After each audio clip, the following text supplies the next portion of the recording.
So welcome to the Head Guy podcast. It is sponsored by Cards in Qatar. And it is sponsored by Mahaba, the number one destination guidebook of Qatar. Buy it, learn from it, find all the information that's all about Qatar in this book. I used it when I first arrived, and it's been going for the last 20 odd years.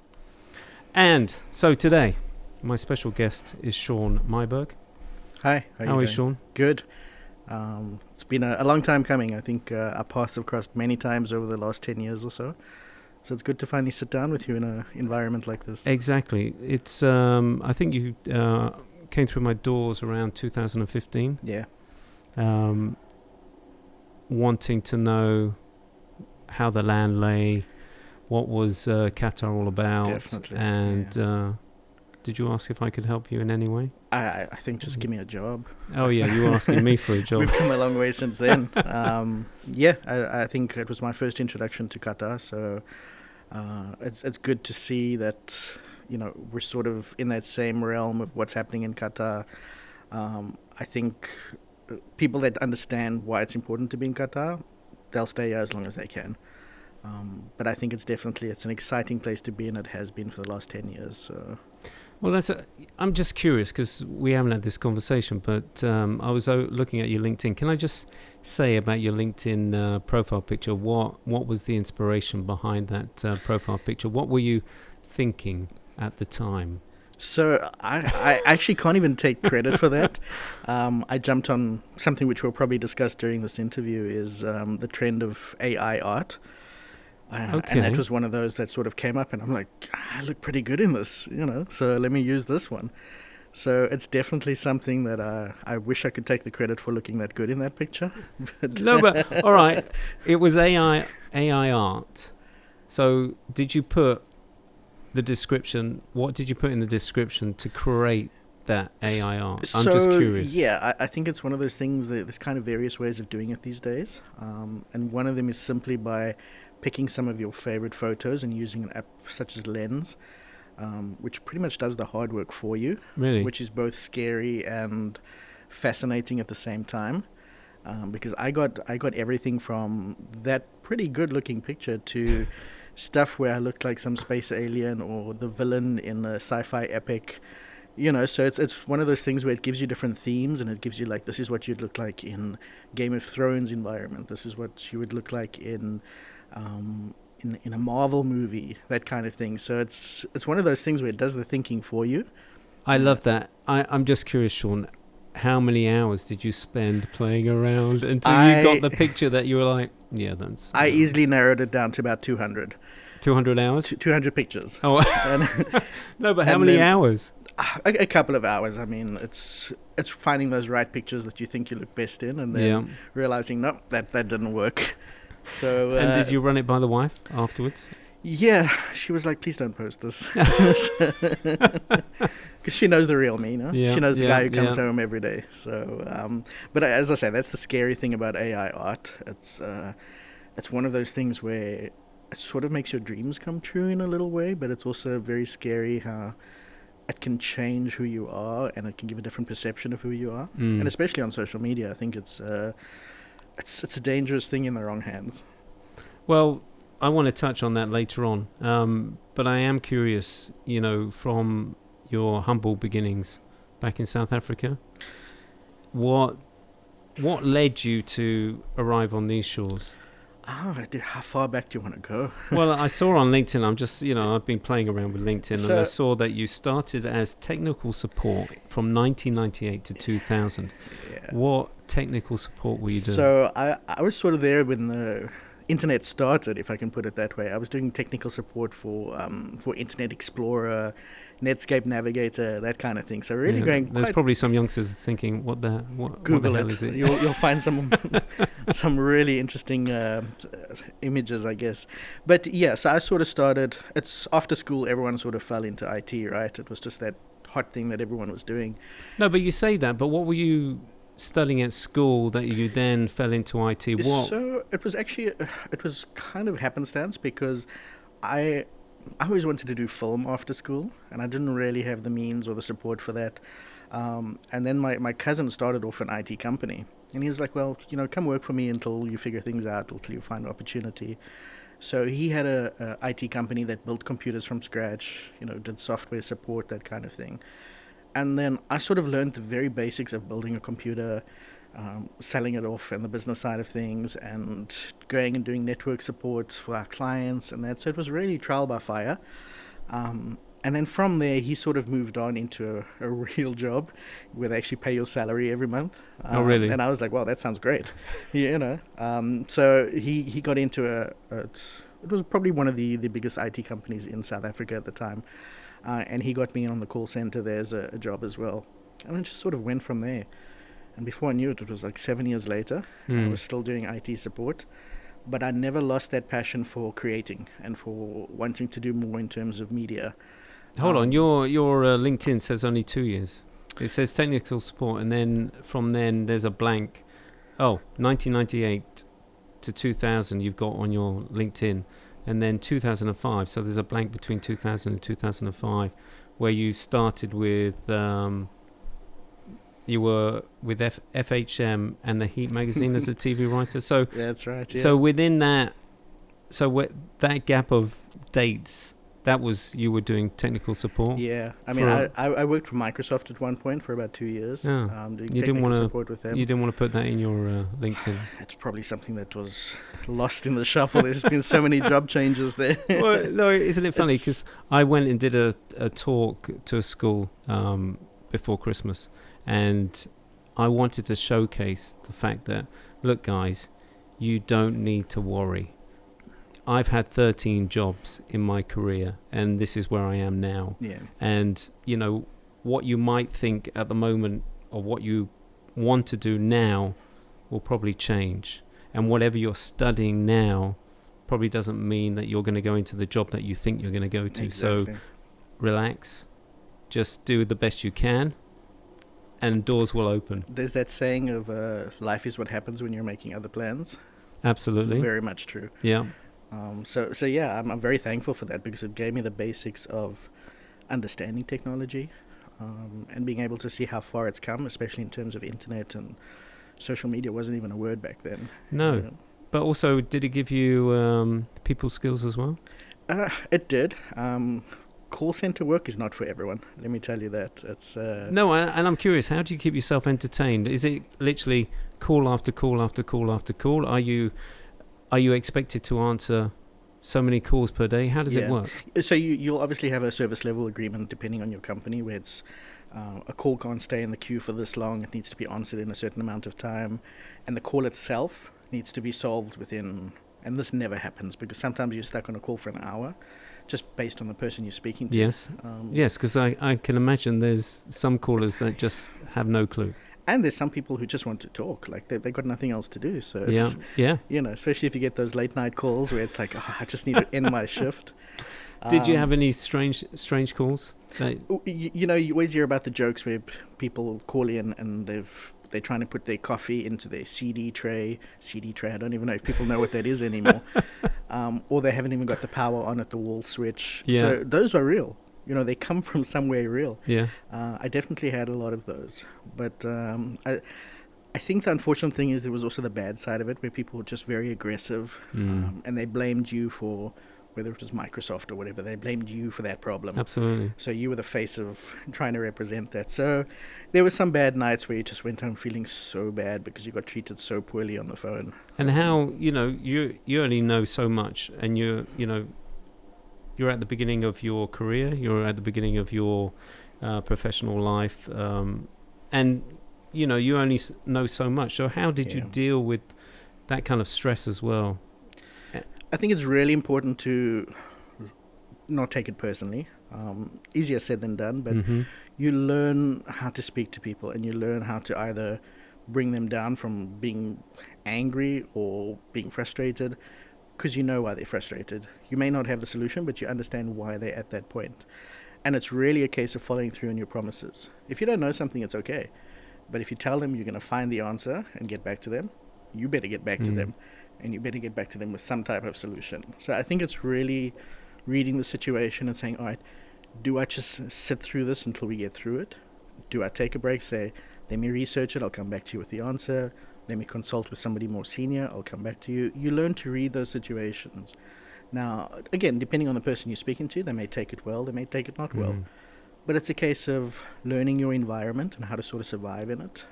And was there any training given by the organization that you're working for? Yeah, definitely. I think until you're ready to go on the phones, it's like, you put somebody out there to be shot by a cannon, basically.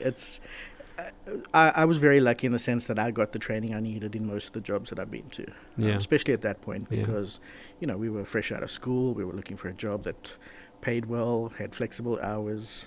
Call center was the option. But I was able to work my way up quite quickly with that, and then put myself in a position where I could train others to do that job.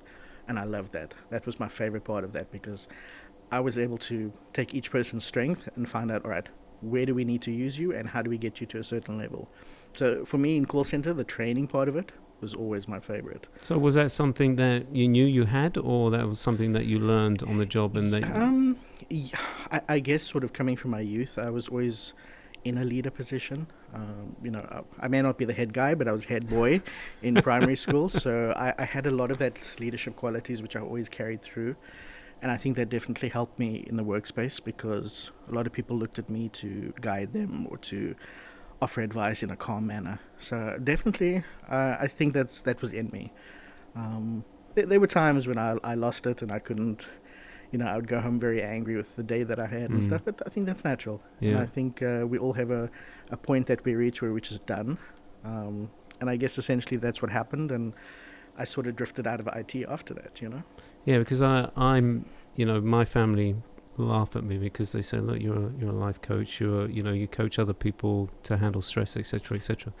But you have a point where you will just snap. Yeah. And I can understand that if someone's literally pressing a button of yours again and again and again and again, it just wears thin, definitely. thinner until you can't. You have to walk away or... Yeah. I do feel I was more tolerant when I was younger. Oh, really? Now that I'm older, I find I have less of a patience for that kind of thing, because I can identify it very quickly. And I think if it's getting to the point where it's toxic to me, I know when to sort of cut ties and be like, I'm done with that environment. Yeah, but do you react differently now that you're older compared to when you were younger? Because you're much wiser. Yeah, more maturely. I Absolutely. definitely make decisions based on thought rather than impulse. Mm-hmm. When I was younger, I was like, I would not have something waiting for me. I'd just be like, I can't do this anymore. Yeah. I'm done. Yeah. Now I sort of, because I have a family and a child and all of that, I'm a little bit more thoughtful about, okay, what's the next step after that and what's the step beyond that. Yeah. So that definitely does change things. So as little patience as I have, it forces me to just take a second and plan step 2 and 3, Take a breath. Yeah, take a breath. Take a deep breath. Actually, while you were talking, I had this image of you being quite a wise guru. You got the beard, you got the stature. I went through... Have you ever thought of going back to training? It's crossed my mind a number of times. I think it's just... It's a... What do I want to train? It's with great power comes great responsibility, Absolutely. right? So it's... But I actually went through a period where I grew my beard for about 2 years straight. This was when I was in the music industry, so it was much easier to get away with. Yeah. But I had that calming sort of presence, and people would come to me for advice. And this See? was the beard. Absolutely. Yeah. Yeah, it is the beard. I've just shaved mine off, so... That's what's different. I knew something was up. I'm just curious. So then you leave IT. Why did you leave IT? If you're in a position where you're training people, etc., what was the moment where you thought, no? I think with any good position, change always disrupts that. And I went through a period where the company was bought out, new leaders were brought in, promises that were made before it sort of changed or didn't exist anymore. And as I say, I always had that passion for content and creating, and that never left. And I think when all those factors sort of came in, I was like, I don't want to do this anymore. And I always used to tell people, I want to host a TV show, I want to write, I want to do that. And people would laugh at me. It's like, come on, you're going to go from IT and do that? And literally that's what happened is a company bought over the company I was working at the time. They went through retrenchments and they sort of just slaughtered the staff. And unfortunately, because I was a senior leader, I was one of them. Too much money. Yeah, and I got the option of like, we can hire you back, but at an entry level position. Oh, I'm thanks like, very much. I'm Yeah. like, why would I do that? Yeah. So it was one of those things like, okay, now I have an opportunity to do what I really want to do. I literally started sending emails, firing them off to media companies, magazines, TV houses, all of that. And then one company actually replied and said, hey, we have a TV show starting called Project Fame. I don't know if you know, in the UK you had Fame Academy. Yes. This was the local version of that. And they're like, we need a writer for the website. I was like, oh, I'd love to do this. And they loved the way that I presented the email because it was humorous. It was, self-deprecating and all of that. And it was just a me about it. And then they brought me on, and it was a 3-month project. And it was on our national TV station. I was interviewing the contestants, and I just got that content that I wanted, I created a character. I was this jaded journalist who was filming in press conferences, and it just became bigger than what I was, and I loved it to bits because I was almost given full creative control. So it was like I could come up with a character, I could write in character, I could then write under my real name as, doing reports of the shows and interviews and all of that. So there was a lot going on. But then after that 3 months, it's that come down.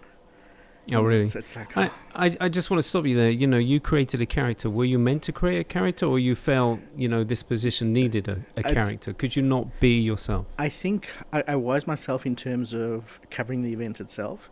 But the more I started to be on camera, the more the producers were like, hey, we want more of that. Can you do more of that? But like, take it to an 11, So were you kind of exploring yourself as well? I was. What limits can I push myself? Yeah, and look, I've kind of always been a little bit quirky in terms of my dress sense or my hair and that kind of thing. Much more toned down now. But back... Really? But I'm sure someone knows what that logo means on your shirt. I remember once... I haven't got a clue. It's a wrestling thing. And I remember once you told me you post too much wrestling content. Well, you were just Mr. Wrestle. Mr. Wrestle. I never knew anything about wrestling until I started to follow you, and it was just literally, okay, this guy is obsessed. And it was. I mean, but that's another thing. I always like characters. I like something creative. Is that why you like wrestling? Because they create these fun and outlandish characters? Yeah, I mean, it's movies come to life. It's comic book characters come to life, and I think you always find that in my content. Whenever I'm doing something, there's a flashiness about it, but a well thought out flashiness. It's not just, I think of the backstory. I think of what it's trying to say. I think of, I just think of what will be memorable about this. And I've always sort of carried that through. But it was something that got the attention of the producers, and we started to develop this on-air character, and that just evolved. From there, basically, they were like, all right, this Project Fame is ending. How would you like to do a weekly TV show on our youth channel? And I was like, I love that idea. And for about 2 years, I hosted it was a teen chat show, SMS-based, so they would SMS, I would host, we would have a live DJ, but it was an extension of that character that I'd created on this show. And it became about interacting with the audiences and having themed shows, and maybe one show I would talk the entire time like Captain Jack Sparrow throughout the entire show. So there was a quirkiness that people just connected to, and they really enjoyed that. I'm just curious, how old were you? You were doing a teen show and you were... I wasn't that old. I mean, this was, 2004, 2005? Which means so I was early 20s. Okay. All right, so you can still connect with the teenagers. Maybe middle 20s. Maybe early 30s. I think that's always been my strength, is I can sort of identify with different audiences. I don't have to be young to identify with them. I don't have to be old to be wise. No. And I've learned that because I pay attention to what's going on, and I pay attention to what everyone's talking about, and I'm very aware of current conversations or what's topical, but with certain industries, not everything. If you ask me about what the flashiest car these days is, I wouldn't be able to do it. No, because that isn't your interest, is it? So it's like me and football. I go and network, and I stand around all these business people, and it's just like they talk about football, and it's just like just goes over my head. I get you. No, that I could have that kind of conversation, But I'm curious, what inspired you? What when you look back at your early years, what inspired you to be in this, to create content? What were you watching as a child that Well, you... I was very much about pop culture growing up. But in South Africa, what was that? Yeah, it was your typical sort of 80s, TV shows, cartoons. What, from America or all over the world? I mean, I don't know what... yeah, we had a pretty decent TV channel. Yeah. We pretty much got everything that. And everyone that's watching and listening, is that how many channels did you have at that time? We only had 4. There you go. We had 4, and it was one of those things where you had channel 1, channel 2. And to get channel 3, you had to push the 2 buttons together. Well, I was going to say, channel did you have a 3. remote, or you actually had to get up from your chair? We had to physically go push the buttons. There you go, yeah. Was it black and white or colour? Started as black and white, but we eventually got to the colour. Success was a colour TV. Yeah. But I was big into my movies. I would collect movies. Even now, my library back home is still huge with DVDs and VHS. Really? You still got that? I still got that. I can't bring myself to part with it yet. See, why? Now that everything is online, you could literally, if you think about it, you're paying for that space that all these VHS, DVDs, etc. is taking up. It's the package. I like to look at the artwork. I like to touch it. I like to hold it. I like to, flip the back of the box and see. I love that. Yeah. I love getting something physically in my hands like that. And no, I hear you. I used to be like that with records when I was a teenager. I've just re-entered that in the last 2 years with vinyl. So now my where vinyl you actually got the feel, where it's not literally go down your library, online, press, which I love, and I always wanted that as a youngster because I was that person that would always record the top 40 on a cassette. And I always wished that, and I collected records, as you do, as a teenager, back in those days, but I always missed the fact that I couldn't take my whole collection when I travelled in a car, or, when Walkman came out, it was just like, I can only play, You have your briefcase full of cassettes. Absolutely. And then, they would get ripped up in the tape deck and... Very frustrating. There's pros and cons to everything, right? Absolutely. It was a good time. Yeah, it was a good time. I always enjoyed that, and a lot of those elements I think I still maintain today. Well, I was going to say, do you feel that? Did you have a spate where you kind of put them to one side and you didn't really think about it, and now nostalgia and everything is drawing you back, where you connect with the smell, the feeling? I don't think I've ever lost that nostalgia. Okay. I think I did go through a period where my priorities changed. In fact, one of those was coming to Qatar. I think I realized that I couldn't bring all of that with me, but there was a bigger purpose to why I was coming here. And that separation was almost instantly. Almost cold turkey in a sense, like, all right, I'm done with that. This is my new focus. Well, let's lead on to that, because it seems like things were going successful for you. You were presenting a TV show, and then what happened from there to you packing your bags and going, you know what, I'm done. I'm going to choose a country called Qatar. It was a way off still. I sort of evolved from TV into magazine, where I was a writer for FA German Heat. I still did the TV show on the side, but then I needed something more better paying and with a better career future. Career future? Is that a word? I don't know. I think so. Future career. And then I got an opportunity with Sony Music, and I thought this was it. This was the long-term job. Big boys. So I joined them when social media was it was a word that people were talking about. So I joined Sony Music as webmaster. Now 2006. Yes. Yeah, I arrived here in 2006, and I remember I think I had an iPhone. So the big thing then was MySpace. Like MySpace, everyone was talking about, especially music industry, because MySpace was very much to discover new artists. Yeah. So this is sort of where I came in, learning, okay, what's this Facebook thing? Let me register with it. What's this Twitter thing? Let me register with it. And it took a while for them to pick up momentum, but I believe I was at the forefront of it happening. So I've seen how things have launched since then, where they've gone. MySpace obviously died. It was made rest in peace, because we all had Tom as the friend. I think he was the Mark Zuckerberg of Facebook. But I was at the right time to make this my job. And I was able to work with local artists, international artists. I got to a point where I was running all the South African websites for people like Pink, Backstreet Boys, Beyonce, like big names. I was the South African entity that was sort of controlling all of that. Yeah, but how does that work? Are they, I presume head office is in the US? Yeah. So aren't they just feeding you content? How are Pretty you much, yeah. how are you repackaging it for I your... would say, honestly, probably 75% is just, it's, hey, we need this posted on your site. Yeah.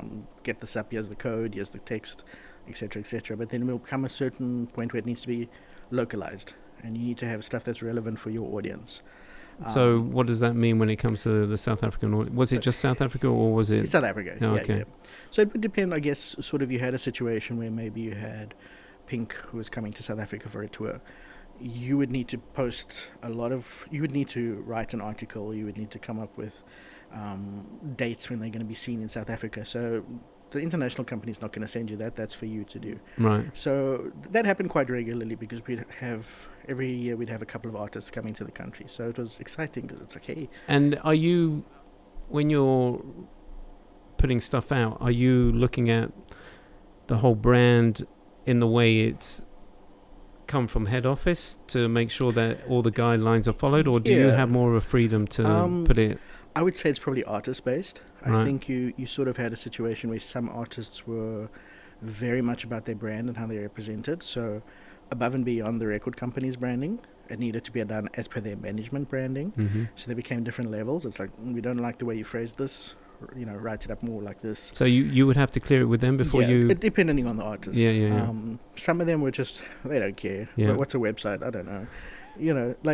It depended really on how, can we say, how involved they were with their own media. But there was a decent amount of flexibility. But I was going to say, if you're on the cusp and where everything is starting and people don't have that knowledge, was there real input to what you were posting at the time? Looking back at it, probably not. No. I think it was just cool because it was something new, and it was something that you were in charge of. And like, hey, look at that, I put that up. So it became almost like these like badges that you were putting on saying, hey, I did that. So nobody knew what the power of social media then was. It was really just another advertising platform, But I think that really mixed my two loves. It was content and it was pop culture. Yeah. So I was able to do that regularly.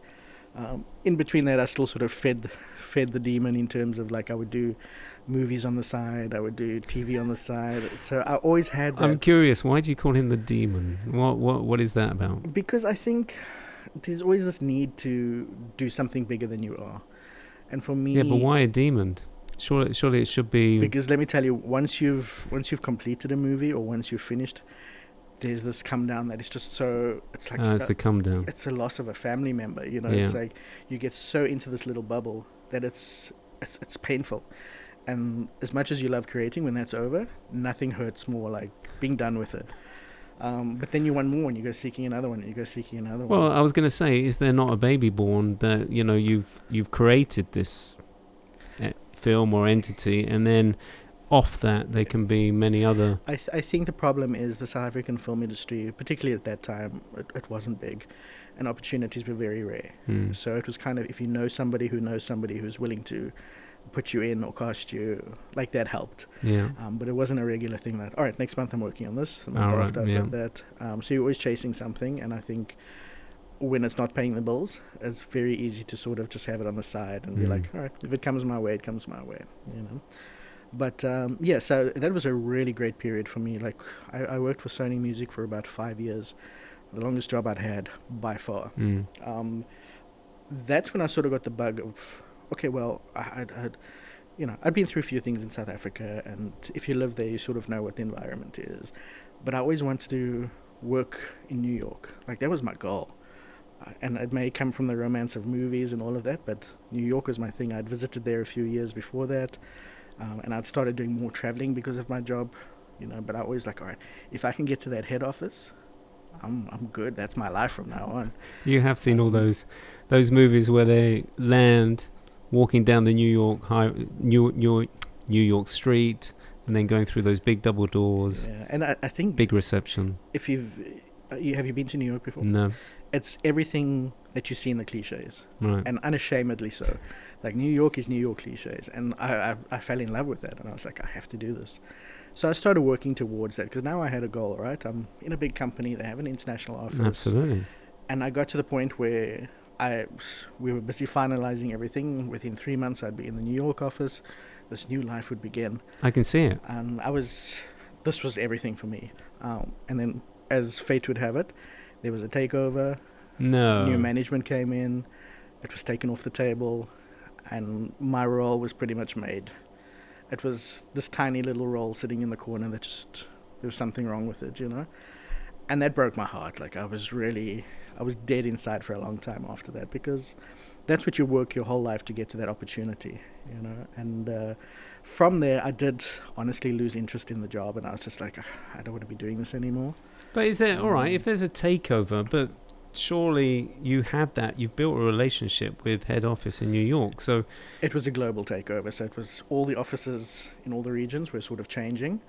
There was sort of a separation of all those people who had been there for decades were now out. so they were It was a complete overhaul. cost saving. Yeah, by and making they it. literally sent people in to evaluate who's necessary, who's not necessary. Yeah. So it was a scary time, but they offered a lot of people like severance packages, and if you take it, great. If not, we're probably going to give it to you anyway. Yeah, yeah. So it did end in a painful way. And then from there, I sort of filtered around for social media jobs. I think the next one I got after that was probably the one that changed my direction towards Qatar. And that was in a travel agency. And now you think, what a come down, right? It's like... Did I think that? Yes, I did. So from there, I sort of just... I needed a job. I needed something that paid something. And I got social media for a travel company. A fairly reputable travel company, but it was just... going in every day, it was just like, how am I here? How has this happened? Good people and all of that, and very So what are much, you doing for a travel agency? Because we have to go down there in regards to content that you're Yes. putting out on social media. Are you just posting what you've been fed by the various so tour that- companies, etc., etc.? Yeah, so the idea was sort of twofold. They had a number of companies under their umbrella, and the idea was, let's build social media platforms for these entities. So we'd maybe have a train company, a rail company that did tours. We'd have a Mediterranean vacations division. We'd have domestic travel. We'd have corporate travel. So I went in with the idea of like, all right, I can give different identities to all of these brands on social media. Now, Did you not have what came to mind then? Did you not have the idea of you presenting some travel show? that would be great, but I don't think there was ever any budget for that kind of thing. It was very much about people wanting to go on social media but didn't know much about it, didn't want to put money into it, that kind of thing. It's just like create magic for us. Bit like today. Where Yeah, so not much has changed. No. But it was one of those things where it became very humdrum. It was very much like, it's a great idea, but for now, let's just do this. And that eventually became quite frustrating. So it just became a job. I went in, I did my posts. It became more of a sales channel. As you say, here's the specials for this week. Let's put that out. Let's ask a question, get some engagement. I'm just curious because something popped up in my mind then. Isn't that like most digital agencies that they just put out, standard stuff and don't really make the effort on the kind of content? Unfortunately, yes. I think a lot of them just see it as like, hey, let's push this post across all of our channels. Absolutely. Even if it's irrelevant to the audience. Yeah. Push it out. It's marketing. Yeah. So I think not much has changed in that sense. Even now, I think recently I went onto their channels, almost 10 years later, and they're still posting the same thing. Yeah, so yeah. not much has changed in that way. So yeah, I'm curious. So did Qatar fall on your table, on your desk? And So- you thought, oh, that looks interesting. So essentially, as part of this job, I went to a travel conference it was in the UK, Travel Tech. I went there, and I was in a rough phase of my life. I was lonely. I was getting older, and you start feeling all of that. And I was just hold on, come on. Let's just pull back here. How old were you when you were thinking, I'm getting older? So I was easily in 30, 34, 35. Yeah. Well, that's... But as somebody who was always single and sort of always had a heartache and all of that, like it followed me around. And I was at a point where I was like, I'm just done with all of this. And I went on this travel tour, and I blogged everything like as I was a blog was when you used to write about your travel diary Yeah, and yeah. that kind of thing. So I went on this really great tour. I went to London. I was in Brussels. I went to Netherlands. I went to Scotland. Like, it was a jam-packed sort of Wow. week, and it really sort of refreshed me inside, because that travel bug was there again. It's like, I shouldn't be in South Africa. I should be somewhere else. Mm. But coming back, as I say, I blogged everything and I kept a daily diary. And then coming back, I was on a flight with another airline, not Qatar Airlines, and I had this really great service from one of the air hostesses. And I was like, wow, what a great way to finish off my blog. Let me post a picture of me and her together and just say thank you for the service. No other intentions. Okay. No other intentions. So literally, that's exactly what we did. Not that it popped into my head there. When we landed in South Africa, I was like, I have to ask for a photo. And my confidence was very low. I was like, I'm not going to do it. So I stood up and I started walking off the plane. And something told me, turn around, go ask for a photo. This is going to change your life. So I literally put my bag down and I went, hi, I'm Shaun. I've just done this blog. Maybe we take a picture together. I'd like to just post it on my blog. Here's the address. So, validating everything. Yeah. She's like, Genuine. no problem. So I got that. I got her first name and all of that, and then I posted the blog. And then a few days later, I tracked her down on social media and I'm like, hey, here's the blog I posted. Thank you once again. And then she shared it on her social media. And through that, a lot of people came and read the blog, all cabin crew, all flight attendants. And then one of them, who happened to come look at my blog, I looked at her photo and I was like, she's really pretty, let me chat with her. So I started back and forthing with her, and then eventually finding out her name. And I was like, oh, how do you know this person I took the photo with? Oh no, we were batchmates back in the day. So she went to Etihad, the other one went to the local flights.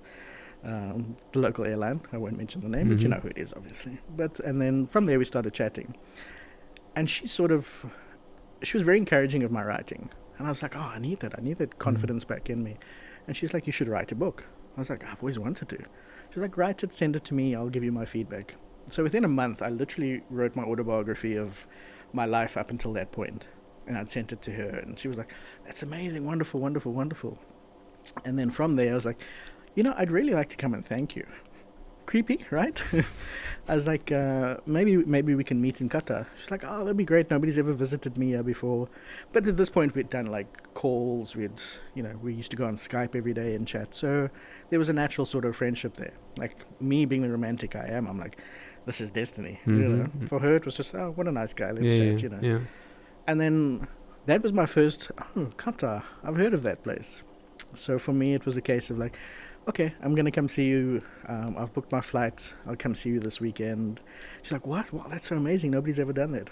So that night, after I told her, I actually went home and I got attacked in the train. Like, we have a train that goes from my workplace to the local train station. And when I got out there, I was robbed. Wow. I was stabbed. I was dragged into a field to be executed. No. And this was like 5 p.m. in the afternoon. So I was just like, what is going on here? And literally I was held at gunpoint while I was being dragged. And for whatever reason, I didn't wear a belt that day. And in my mind, I'm thinking, I'm not going to be dragged somewhere and executed. If I'm going to die, I'm going to be running away, not letting them take me. And I turned around, and as I turned around, my pants ripped completely. And they were so shocked that I'd got away that I just ran expecting a gunshot to go off. Yeah. But it never happened. And I just ran to the train station like, I've been attacked. And not knowing it at the time, but she was calling me from Qatar. She was like phoning me, like, something's wrong, what's happening. So eventually that evening I phoned her and I'm like, listen, this is what's happened. I'm sorry, I don't think I'll be able to come this weekend. And that kicked off a whole sequence of events trying to get us to meet each other. And eventually we did meet in another country. Wow. But that was my first sort of like, I need to get to Qatar. Yeah. Do you think it's the universal's way to say, look, you have made the right decision. I'm just going to make sure that this is going to happen. So I'm just going to show you the bad side of what if you stay here. I believe so. I'd been wanting to leave for a long time, and this was just like, I can't keep going through this kind of thing. And it wasn't the first time something like that had happened. Oh, really? To me. Yeah. So I was scarred. I was almost desperate for a new place, a new situation. And can I tell everyone who's listening this is Shaun Myburg's way of finding the ideal date is by taking a photo of an air hostess, doing a blog, posting it, getting in contact with a person, and then you never know, her contacts one person might like you. 100%. Well done. Like playing the odds. I've never heard that before, so well done, Shaun. At least it makes our story unique, So, Absolutely. So yeah, I mean, I guess eventually the plan was, hey, I want to come to Qatar. And then I came to visit here after much ado. And I loved Qatar. I was like, I could live here. I could work here. That was in 2015? So 14, I was supposed to come. I think I came during Ramadan 1 month. The dates are sort of a bit murky now, but I came for Ramadan to visit. It was just like such a mind shift. It was like I'd never experienced this before. And then I came in December of that year again. And then 2015, I made plans to come here full time. Without going into too many details, eventually I got here. I got a job here. This woman is now my wife, and she's the mother of my child. So boom, boom, boom, boom. There's a very long story behind that, but that's the good part of it. So I'm just curious.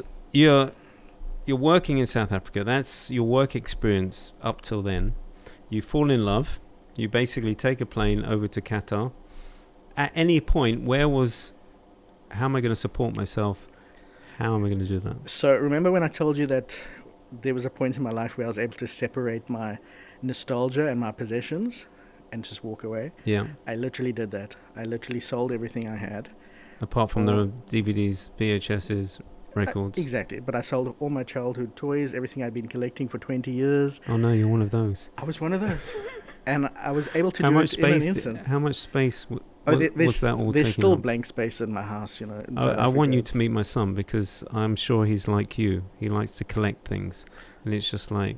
And we show him these TV series where they basically... You have these collectomaniacs that literally fill their... So they start from childhood, and then they get married, and then the whole house is full of Disney characters or Lego. You better not come visit me, because this is... Yes, this is where I could see in your eyes. But I think that then funded my trip, and it was able to sustain that gap of like, all right, I don't have an income, but let me come to Qatar. And I came here with a job. I didn't come here with nothing. I came, I had an interview with somebody. They brought me over. Oh, okay. Very, very good. Very wise. Yeah, see, I do so have you some didn't, wisdom. So you didn't just fly over and then go, okay, now I need to... No, I saved that for when I flew to Houston for one night to propose to my wife. That's another story for another day. All right. But it was basically... I came in here to give it a chance, and I was like, if I can settle here, I'm good.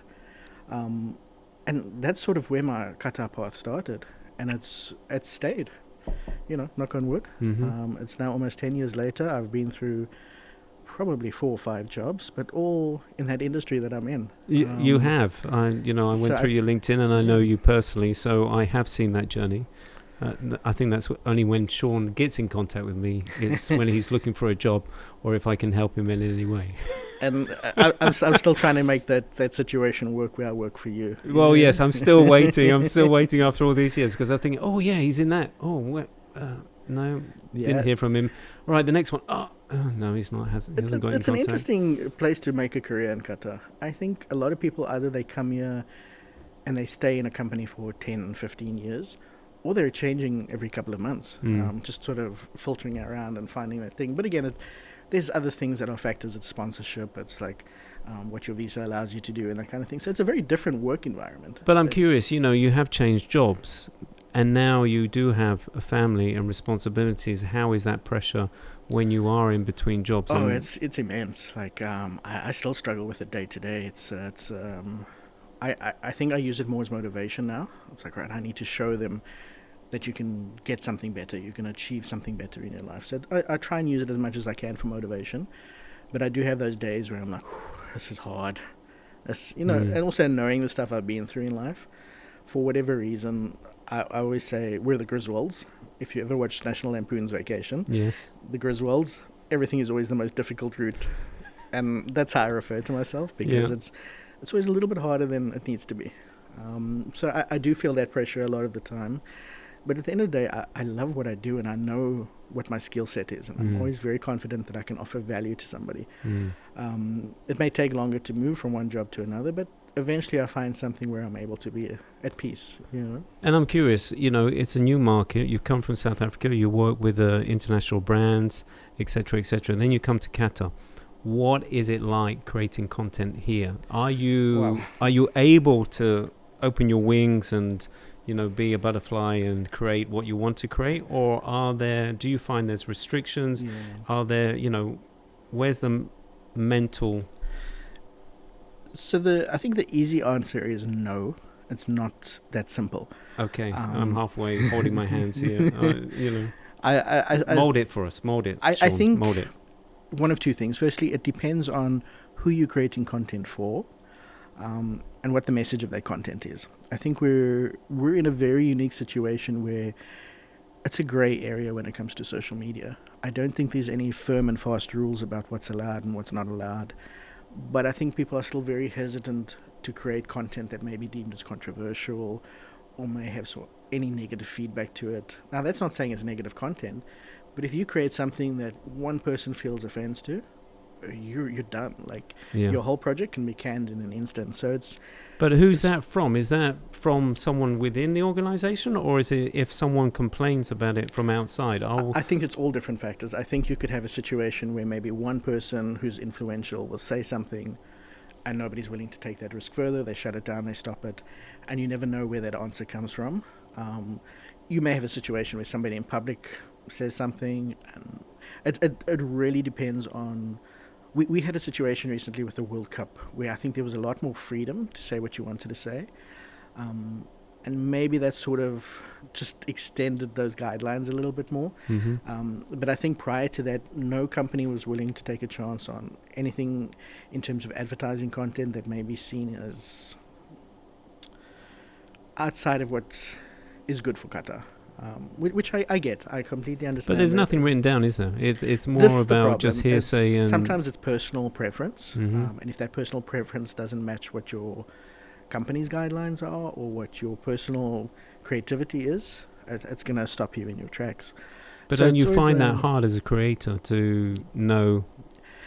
Or are you testing? Are you... Yeah, I think that's the key. It's constantly sort of saying, all right, let's try this. Mm-hmm. We're being respectful of what we're posting, but we're just pushing that envelope a little bit. Yeah. It's not to the point where it's offensive. And then the next time you'll try a little bit further, And it's a case of sort of, hey, we need to think outside the box. We can't all be banks that are all posting the same type of content. No. We see they play it very safe. They get a celebrity endorsement. They create content all around that celebrity. We're good. That's all we need to do. Yeah. Nobody's sort of willing to try something a little bit fresh and a little bit outside of the normal way of doing things.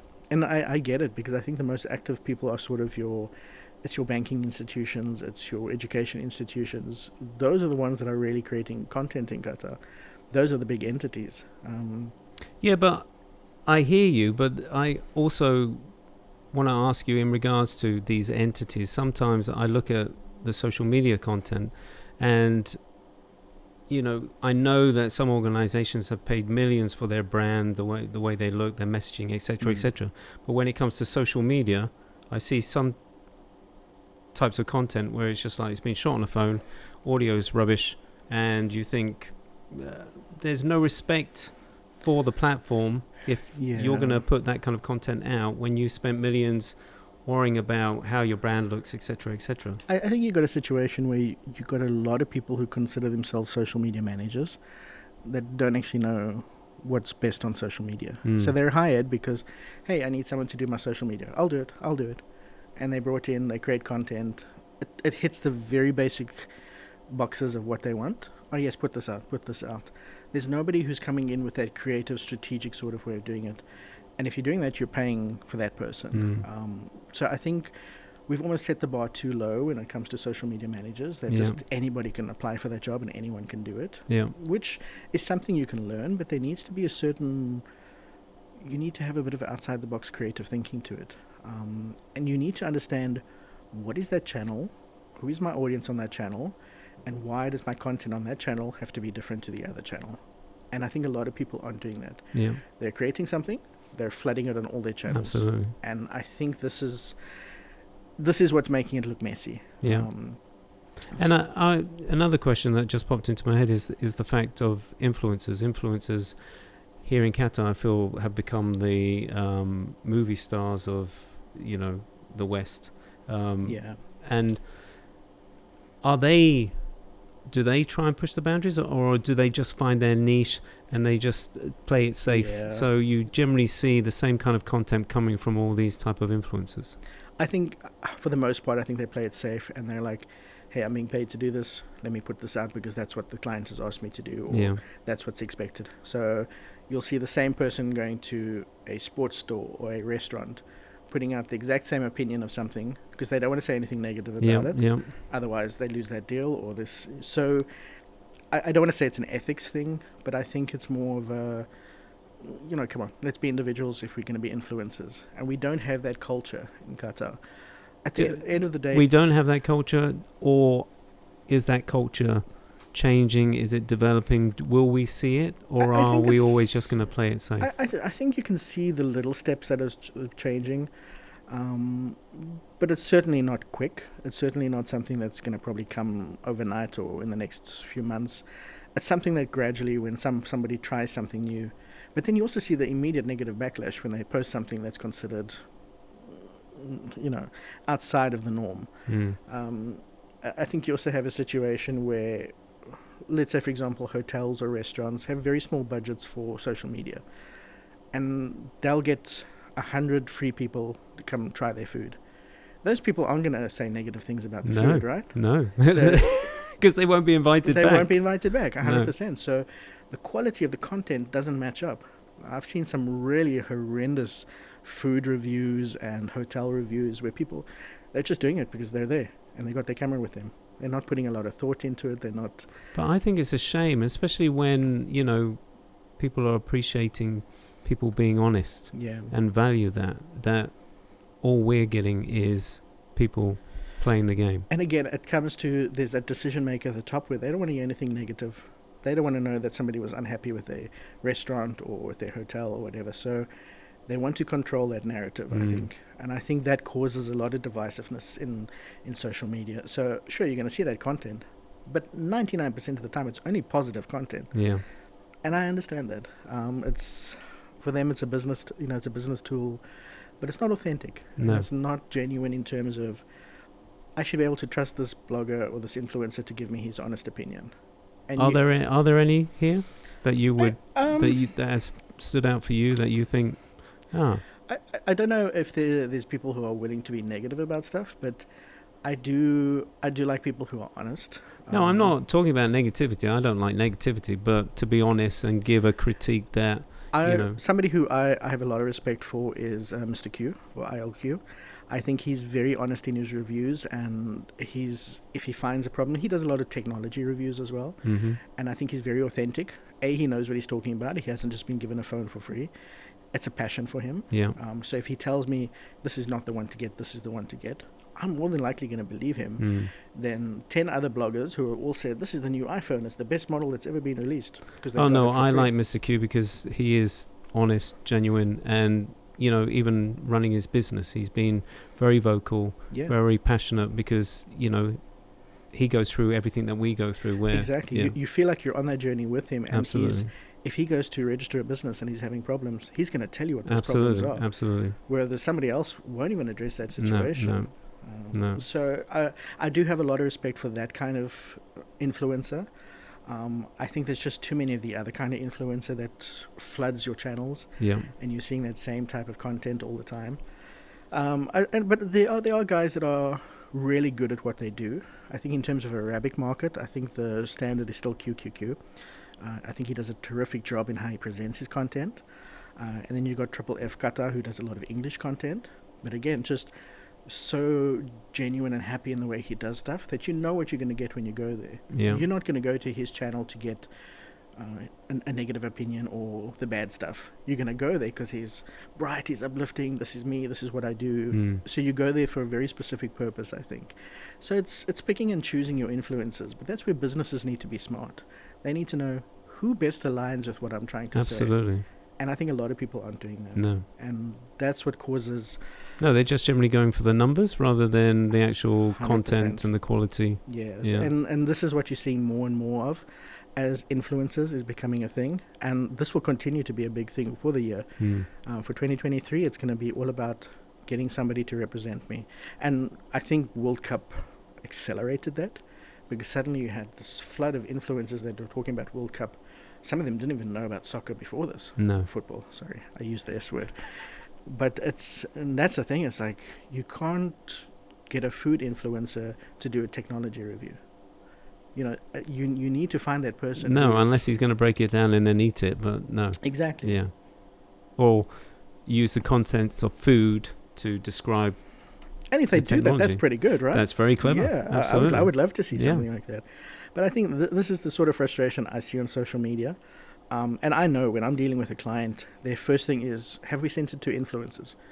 Like, that's not a question. What is your goal? You know, who are you thinking? What do you want people aligned with your brand? Oh, just send us the followings and that kind of thing. So that person who's making the decisions in terms of marketing, it's also, a lot of the times, it's the wrong person in that position to make that decision. But these are the things we deal with in the region. I think it can be quite frustrating, but I think it's also, it's something we have to navigate around. It just means our growth is slower in Qatar. Well, I was going to say, you mentioned the region. How does it look elsewhere in the region? Do you see other countries moving faster, or? Well, I think the one who's sort of accelerating is Saudi. I think they very much have this, we want to be cool, we want to be trendy, we want to be modern. And they're accelerating at a mammoth rate in terms of that. So they're starting to get it right. But again, it's very much the positive influence. It's like, hey, you know, we're doing this amazing thing, come and join us. And it's working for them, because I think a lot of people are now starting to look at Saudi as a place where this is the new emerging market. This is where I can make a career for myself. And kudos to how they've done it. I think really a lot of conversations these days are, oh, have you seen what's happening over in Saudi? Absolutely. It's becoming more and more. So it is a boom that's definitely happening there. I think the other regions, they're too small to let it bother them. But I think Qatar's always been the one playing catch up in terms of social media. It's just it's slow to make change in that sense. But well, that's going to be my final question: is how you see moving forward for yourself, as well as creative content. Oh, look, I think there's some very real trends that are coming in terms of, you see it already in terms of TikTok being the most influential sort of channel. And we were just having a discussion about TikTok Live. I think that's going to be a huge thing this year. I think a lot of people are going to start using that. Yes, it will be live if you guys spread the word about this podcast. So please tell everyone about the Head Guy podcast. The Head Guy podcast. I think Reels will continue to be a big thing. Video is a must. Anyone who's not creating Reels for every event that they're doing is missing out. Yeah. So I think video will continue, and I think short videos. I think you're going to have a situation where you've got YouTube, which is going to be the place to go for long format video. And even though they started doing YouTube Shorts, which is proving to be very popular, I think Reels is dominating. Even my Facebook is just filled with Reels every time I scroll. Yeah. But I think that will sort of be the key. So you're going to start needing marketing social media managers who are able to edit video, who are able to tell a story, not just put a few scenes together to music. There needs to be a reason why I'm watching this video. Absolutely. And it's exciting as somebody who comes from, that sort of movie background, that creativity. Like, absolutely. I love creating a reel because I can tell a story and I can put emotion in it. When the beats hit and something is happening, there's no better feeling. So it's an exciting time. And for you? For me, hopefully... Tell us, Shaun, where are you going to be in 5 years' time? In 5 years, I'll have a 5-year-old child, which scares me immensely. Look, ideally, I'd like to still be in Qatar. I think there's still a lot happening here. I think everyone's plan was World Cup, and then what? That's where I am. I'm like, now what? World Cup is done. Where do we go from here? So... but I'm definitely I'm out there to make a difference and create. If anyone's looking for good creative mind, talented creative mind, this is your man. You know where to find me. Absolutely. But yeah, I think it's still an exciting time to be in Qatar, especially in media and social media. Well, I'll be standing there, waving your flag. Perfect. If I hear anything, I'll let you know. I love it. But thank you, Shaun. And thank you for having me. Thank you for being my first special guest on. I keep on forgetting the podcast name, the Head Guy podcast. You need branding. I know. I need it straight in front of me because I've done the other podcast, but this is the new one. So Perfect. thank you, Shaun. Thank I you wish very you all much. the best. Thank you. Thank you. Thank you, guys. And remember, our sponsors today are Mahaba, the destination guide for Qatar, and Cards in Qatar, where you can find all your birthday cards, greeting cards, farewell cards, all online. Cards in Qatar. Thank you, guys. Have a great week. See you next week. Bye-bye.